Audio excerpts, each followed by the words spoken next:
তো এখন আমি যাচ্ছি কৃষ্ণনগরে। এখন হচ্ছে দুপুরবেলা, প্রচণ্ড রোদ। তো এখন সাইকেলে করেই যেতে হচ্ছে, কারণ আমাদের এখান থেকে কৃষ্ণনগরে যেতে গেলে বাসস্ট্যান্ড পর্যন্ত বাসে করে যেতে হয়।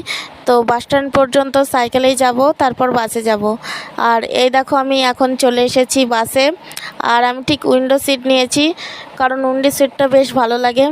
আর এই দেখো কৃষ্ণনগরে একটা কাজ ছিল, ওটা সারার পর আর আমার মাথার চুলগুলো উস্কো খুস্কো হয়ে গিয়েছে। তারপর এখানে যে জজ কোর্টের কাছে পোস্ট অফিস মোড়ে যে ঘুগনির দোকানটা এখন ভাইরাল, ওখান থেকে 1 প্লেট ঘুগনি নিয়েছিলাম, 20 টাকা নিয়েছিল।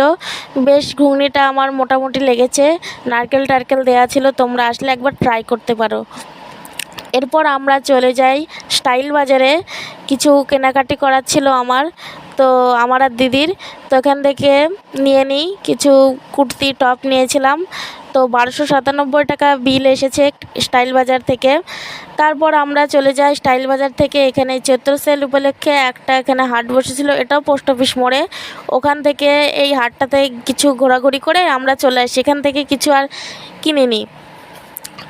এরপর আমি চলে যাই বাসস্ট্যান্ডে যেতে যেতে দেখি এই কাকু এখানে চুরমুর বিক্রি করছে।